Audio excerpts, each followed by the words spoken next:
노모는 아들과 며느리를 데려가려는 음모를 알아차렸다. 그녀를 요양원에 넣어 자산을 상속받기를 원합니다. 그녀는 조용히 집을 팔았고 아들과 며느리는 집이 팔렸다는 사실을 알고 큰 충격을 받았습니다. 저는 서울 성북구에서 평생을 살아온 73세 윤아린입니다. 남편이 살아있을 때는 그래도 나름 안정된 삶을 살았습니다. 그와 함께 지은 이 집은 남편의 사랑과 함께했던 추억이 깃든 소중한 곳이었습니다. 남편은 성실한 사람이었고 가족을 위해 밤낮으로 일했던 분이었죠. 그 덕에 서울의 이 좋은 동네에 30억 원짜리 집을 마련할 수 있었습니다. 하지만 남편이 떠난 뒤 제 세상은 완전히 뒤바뀌었습니다. 우울증이 찾아왔고 더 이상 삶이 예전 같지 않았습니다. 항우울제를 먹으며 간신히 버티는 날들이 이어졌습니다. 그때는 정말 무기력했습니다. 집안일을 해도 기운이 없었고 아들과 며느리에게 점점 더 의지하게 되었습니다. 하지만 그들은 제가 기대했던 것처럼 저를 챙겨주지 않았습니다. 특히 며느리는 저를 귀찮은 존재로 여기는 듯 보였죠. 처음에는 단순히 예민한 시어머니와 며느리 사이의 갈등이라고 생각했지만 시간이 갈수록 그녀의 무관심은 더욱 깊어졌습니다. 제가 아파도 걱정하는 척도 하지 않았고 집안일을 도와달라고 하면 짜증을 내기 일쑤였습니다. 그렇게 며느리와의 관계는 서서히 멀어지기 시작했습니다. 그렇지만 저는 참았습니다. 가족이니까요. 남편이 떠난 뒤 저에게 남은 유일한 가족은 아들과 며느리뿐이었으니까요. 그들의 무심한 태도에도 불구하고 저는 그저 하루하루를 견디며 살아갔습니다. 하지만 이 집에서의 삶은 더 이상 편안하지 않았습니다. 남편의 추억이 깃든 이 집이 이제는 저에게 더 이상 안식을 주지 않고 오히려 무거운 짐으로 느껴지기 시작했습니다. 며느리의 태도는 날이 갈수록 더 차가워졌습니다. 처음에는 제가 나이가 들어 예민해졌다고 생각했지만 이제는 분명히 그녀가 저를 무시하고 있다는 것을 느낄 수 있었습니다. 어느 날 저는 며느리와 아들이 말다툼하는 소리를 들었습니다. 그들은 저에 대해 이야기하고 있었습니다. 며느리는 저를 요양원에 보내자고 주장하고 있었고 아들은 망설이는 듯 보였습니다. 그 대화를 엿듣는 동안 심장이 떨려왔습니다. 이제 정말로 나를 버리려는 건가 하는 생각에 눈앞이 아득해졌습니다. 그들은 저를 마치 짐이라도 되는 것처럼 여기고 있었습니다. 며느리는 아들에게 저를 돌보는 것이 얼마나 힘든 일인지 강조하며 요양원에 보내는 것이 더 나을 거라고 설득하고 있었습니다. 아들은 처음에는 반대했지만 며느리의 강한 주장에 조금씩 흔들리는 것 같았습니다. 그들의 대화를 들으며 저는 몸이 얼어붙는 듯한 기분을 느꼈습니다. 이 집이 이제는 저에게 더 이상 안전한 장소가 아니라는 사실을 깨달은 순간이었습니다.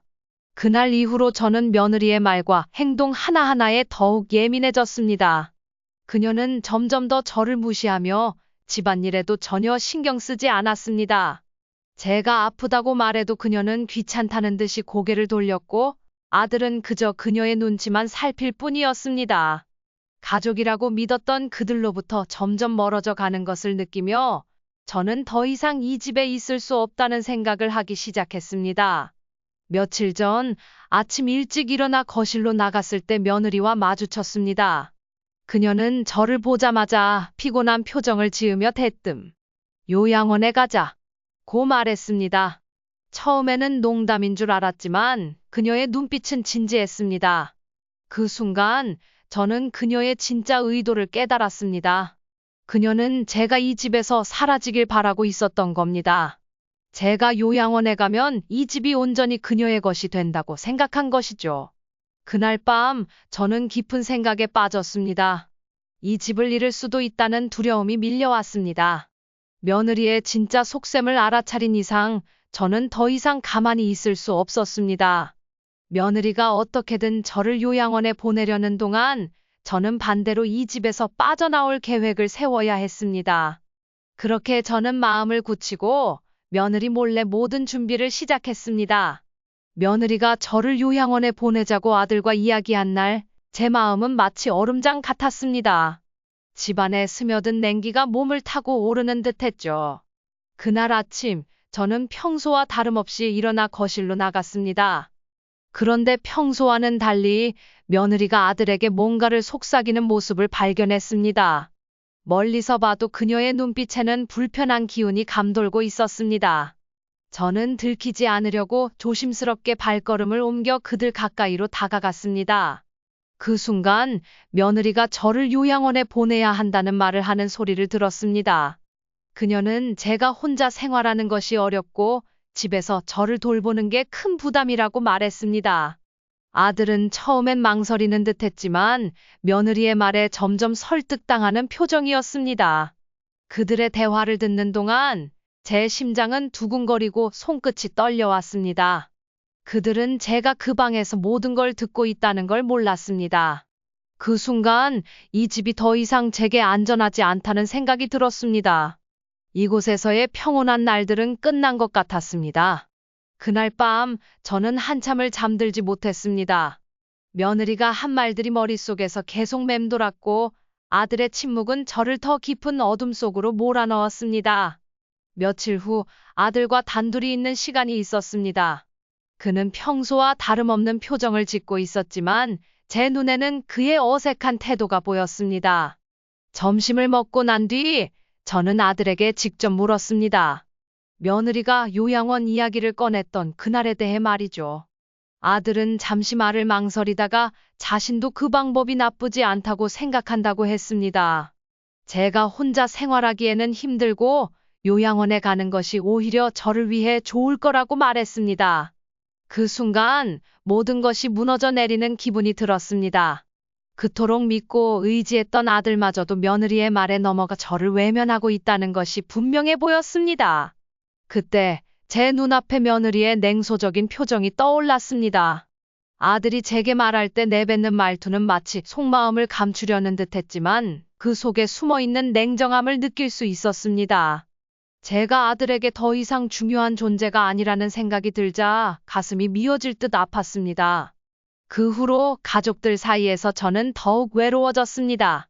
아들은 며느리의 눈치를 보느라 저와의 대화를 피하기 시작했고 며느리는 저를 아예 투명인간 취급했습니다. 가족들이 함께 모이는 저녁 시간에도 저는 그들의 대화에 끼지 못했습니다. 그들이 제가 있는지 없는지도 모르는 것처럼 행동할 때마다 마음이 점점 더 무거워졌습니다. 어느 날 저녁 저는 주방에서 그들의 대화를 엿듣게 되었습니다. 며느리는 아들에게 제가 점점 치매 증상을 보이고 있다고 이야기하고 있었습니다. 그녀는 제가 물건을 잃어버리거나 자꾸 같은 말을 반복하는 것을 꼬투리 잡아 말했죠. 아들은 걱정스럽다는 듯 고개를 끄덕였고 며느리는 제가 요양원에 가야 한다며 그를 설득하려고 했습니다. 그날 밤 저는 방에 돌아와 홀로 깊은 생각에 잠겼습니다. 이제는 정말로 이 집에서 더 이상 버티기 어렵다는 생각이 들었습니다. 며느리와 아들이 제가 사라지길 바라고 있다는 것을 분명히 느꼈습니다. 그들이 원하는 대로 요양원으로 갈 것인지 아니면 다른 방법을 찾아야 할지 깊이 고민하게 되었습니다. 며느리와 아들의 대화를 들은 후 저에게는 선택의 여지가 없었습니다. 며느리가 저를 요양원으로 보내려고 한다면 제가 먼저 움직여야 했죠. 그날 밤 저는 잠을 이루지 못했습니다. 마음속에서 불안과 분노가 뒤섞여 저를 괴롭혔습니다. 그동안 가족이라 믿고 의지했던 사람들에게서 배신당한 기분이었습니다. 며느리의 속셈을 알고 나니 더 이상 이 집에 편히 있을 수 없다는 생각이 들었죠. 다음 날 아침 저는 변호사에게 전화를 걸었습니다. 모든 것이 긴박하게 느껴졌습니다. 제가 이 집에서 쫓겨나기 전에 모든 것을 정리해야 한다고 생각했죠. 변호사와의 첫 만남에서 저는 차분하게 제 상황을 설명했습니다. 남편이 남긴 이 집이 제 유일한 재산이었고 이 집을 지키기 위해서는 어떻게 해야 할지 도움을 구했습니다. 변호사는 제 말을 들으며 조용히 고개를 끄덕였고 저에게 필요한 조치를 하나하나 설명해 주었습니다. 그의 차분한 설명을 들으면서 제 마음속에서 결단이 서기 시작했습니다. 이제 저도 움직여야 할 때였습니다. 변호사의 조언에 따라 저는 재산을 정리하고 집을 매각하는 절차를 시작했습니다. 며느리와 아들이 모르게 모든 것을 비밀리에 처리해야 했죠. 집을 팔기 위해 여러 부동산 중개인과 상담했지만 이 일도 조심스럽게 진행해야 했습니다. 아들에게 들키지 않도록 낮에는 주로 집안에 머물렀고 집이 비어있는 시간에만 중개인과 통화하거나 만났습니다. 집을 시장에 내놓은 지 얼마 지나지 않아 구매 희망자가 나타났습니다. 집이 팔리기 전까지 아무도 모르게 하려던 계획이었지만 역시 쉽지 않았습니다. 어느 날 아침 아들이 잠시 집을 나간 사이에 계약서에 서명하면서 저는 떨리는 손을 해서 진정시키려 했습니다. 변호사가 준비한 계약서에 하나하나 서명하면서 마음속에 쌓였던 불안이 조금씩 가라앉는 것을 느꼈습니다. 이제 정말 끝이 보이기 시작했습니다. 집이 팔린 후 저는 이사할 계획을 세웠습니다. 가족들에게는 비밀로 했지만 사실 저는 이미 서울 근교의 작은 임대 아파트를 구해두었고 그곳에서 새 삶을 시작할 준비를 하고 있었습니다. 며느리와 아들이 눈치채지 못하도록 이사 날짜를 잡고 이삿짐을 천천히 챙겼죠. 그들은 제가 그저 집에서 무기력하게 지내고 있다고 생각했을 겁니다. 이삿짐을 옮기던 날, 저는 마음속에서 이상한 해방감을 느꼈습니다. 이 집을 떠나는 것이 아쉽기는 했지만, 이제는 며느리와 아들에게 더 이상 얽매이지 않아도 된다는 생각이 저를 편안하게 했습니다. 이사를 마치고 새로운 집에 도착했을 때, 저는 창문을 열고 한참을 서 있었습니다. 바람이 불며 제 얼굴을 스쳤고, 그 순간 다시금 살아있다는 기분이 들었습니다. 모든 것을 내려놓고 새로운 시작을 할 수 있게 된 것이죠. 드디어 그날이 왔습니다.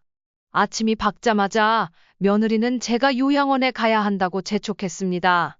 차에 오를 때까지도 며느리의 표정은 기쁘기만 했습니다. 아들은 말없이 그 옆에서 무심하게 바라볼 뿐이었죠. 차 안에서 저는 아무 말도 하지 않았습니다. 창밖으로 보이는 풍경을 멍하니 바라보며 그들이 모르는 제 계획에 대해 생각했습니다. 그들은 제가 모든 걸 포기하고 자신들에게 맡겼다고 생각했을 겁니다. 하지만 사실은 그렇지 않았습니다. 차는 서울 외곽의 요양원으로 향하고 있었고 며느리는 저를 보내고 난 뒤에 삶을 꿈꾸는 듯 보였습니다.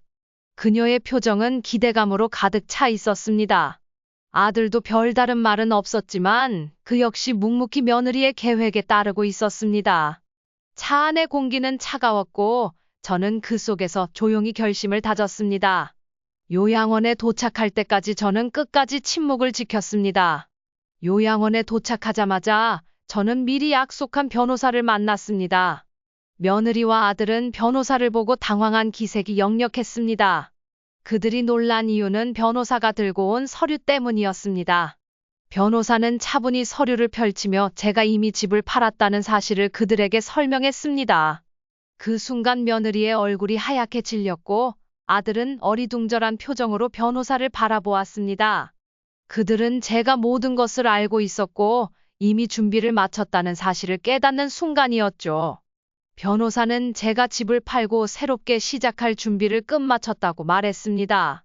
며느리와 아들은 믿기지 않는 듯 그 서류를 바라보며 말을 잃었습니다. 그들은 이제 자신들이 원하던 집이 더 이상 존재하지 않는다는 사실을 받아들여야 했습니다. 그들이 그렇게 원하던 집은 이제 더 이상 그들의 것이 아니었고 그들은 큰 충격에 빠졌습니다. 저의 복수는 그렇게 시작되었습니다. 그들의 꿈이었던 집은 이제 더 이상 존재하지 않았습니다. 며느리는 저에게 다가와 어떻게 이런 일이 가능했는지 물었습니다. 그녀의 눈빛은 공포에 가까운 충격과 절망으로 가득 차 있었습니다. 하지만 저는 단호하게 대답했습니다. 이 집은 이제 내 것도 아니며 너희에게 물려줄 재산도 없다. 고요. 그 말을 들은 며느리는 깊은 절망에 빠졌습니다. 그녀의 얼굴은 무너진 꿈을 받아들이기 어려워하는 표정이었습니다. 아들 역시 혼란스러워 보였습니다. 그들 모두가 이 집이 사라졌다는 사실을 받아들이는데 시간이 걸릴 겁니다. 하지만 저는 더 이상 그들의 표정에 신경 쓰지 않았습니다. 그들의 욕심과 배신은 결국 그들 자신을 향해 돌아왔습니다. 제가 지켜낸 것은 단순한 재산이 아니었습니다. 저는 제 자존심과 인생을 스스로 되찾은 것이었습니다. 그들이 그토록 원하던 것을 잃었을 때 저는 이미 그들과는 다른 곳에 있었습니다. 집이 사라졌다는 사실을 깨달은 며느리는 큰 충격에 빠졌습니다. 그녀의 표정에서 분노와 절망이 교차하는 것을 볼 수 있었습니다. 이 집이야말로 그녀가 모든 것을 걸고 지키고 싶어 했던 것이었으니까요. 그동안 자신의 욕심과 계획이 얼마나 허망한 것이었는지 깨달은 순간 그녀는 마치 세상이 무너져 내린 것처럼 주저앉았습니다. 바닥에 앉아 울음을 터뜨리며 자신이 이룬 것을 생각하는 며느리를 바라보며 저는 복잡한 감정을 느꼈습니다. 며느리의 몰락은 그녀만의 일이 아니었습니다. 아들과의 관계도 급격히 악화되기 시작했습니다. 그녀는 이제 더 이상 아들 앞에서 자신만만하게 행동할 수 없었고, 그로 인해 둘 사이의 갈등은 더욱 깊어졌습니다. 아들은 며느리의 계획이 실패로 돌아간 것에 대해 실망감을 감추지 못했고, 그들의 결혼 생활도 결국 파국으로 치닫게 되었습니다. 그들은 서로의 잘못을 탓하며 싸우기 시작했고, 결국 이혼 위기에 처하게 되었습니다. 얼마 지나지 않아 아들이 저를 찾아왔습니다. 그는 그동안 자신이 저에게 했던 모든 일에 대해 후회하고 있었습니다. 며느리의 말에 휘둘려 저를 무시하고 멀리했던 것에 대해 깊이 사과했죠. 그의 눈에는 진심 어린 후회의 눈물이 맺혀 있었습니다. 아들은 자신이 얼마나 어리석었는지, 며느리의 말에 휘둘려 제가 얼마나 힘들었는지 깨닫게 되었다고 말했습니다. 하지만 저는 이미 마음을 닫았습니다. 그의 사과가 진심이었을지라도 다시 그들과 함께 살고 싶지는 않았습니다. 아들이 눈물을 흘리며 저에게 다시 가족으로서 받아들여 달라고 간청했지만 저는 차분히 고개를 저었습니다. 그의 후회가 얼마나 깊은지 알겠지만 저의 상처는 너무 깊었습니다. 이제는 저 혼자 남은 인생을 살아가기로 결심했기 때문에 더 이상 그들과 함께 할 수 없다는 것을 분명히 했습니다. 서울 근교의 작은 임대 아파트에서 저는 새로운 삶을 시작했습니다. 집을 팔아 얻은 돈으로 여행도 다니고 하고 싶었던 일들을 하며 자유롭게 지내고 있습니다. 더 이상 가족이라는 이름의 굴레에 얽매이지 않고 저 자신을 위해 살아갈 수 있는 시간이 찾아온 것이죠. 새롭게 시작한 삶에서 저는 다시금 평화를 찾았습니다. 아침마다 창문을 열고 맑은 공기를 마시며 저는 다시 살아있음을 느꼈습니다. 그동안 억눌려 있던 감정들이 이제는 사라지고 마음이 가벼워졌습니다. 며느리와 아들은 이제 더 이상 제 인생의 일부가 아닙니다. 그들은 그들 나름의 삶을 살아갈 것이고 저는 저만의 자유로운 삶을 살 것입니다. 제 인생의 새로운 장이 열렸습니다. 더 이상 과거의 상처에 얽매이지 않고 앞으로 나아갈 것입니다. 이 사연을 통해 제가 느꼈던 배신과 복수의 통쾌함을 전하고 싶었습니다. 가족에게서 배신당하고 그로 인해 고통받았던 시간이 길었지만 저는 저 자신을 지킬 수 있었습니다. 저와 같은 상황에 처한 분들이 있다면 절대 포기하지 말고 끝까지 싸우길 바랍니다. 자신을 지키기 위해서는 때로는 결단이 필요합니다. 저는 그 결단을 내렸고 이제는 더 이상 억울하지 않습니다. 오히려 자유롭고 행복합니다. 가족이라는 이름으로 나를 억누르는 사람들로부터 벗어나 진정한 나 자신으로 살아갈 수 있게 되었어요. 그 과정에서 얻은 교훈을 여러분과 나누고 싶었습니다. 절대 자신을 포기하지 말라는 메시지를 전하고 싶습니다. 가족이라고 해서 모든 것을 용서해야 하는 것은 아닙니다. 나를 무시하고 배신한 사람에게는 그에 맞는 대가를 치르게 해야 합니다. 마지막으로 저는 여러분께 자신을 끝까지 지키라는 말을 하고 싶습니다. 인생은 짧고 그 안에서 우리가 선택할 수 있는 것들은 많지 않아요. 하지만 분명한 것은 자신을 사랑하고 존중해야 한다는 것입니다.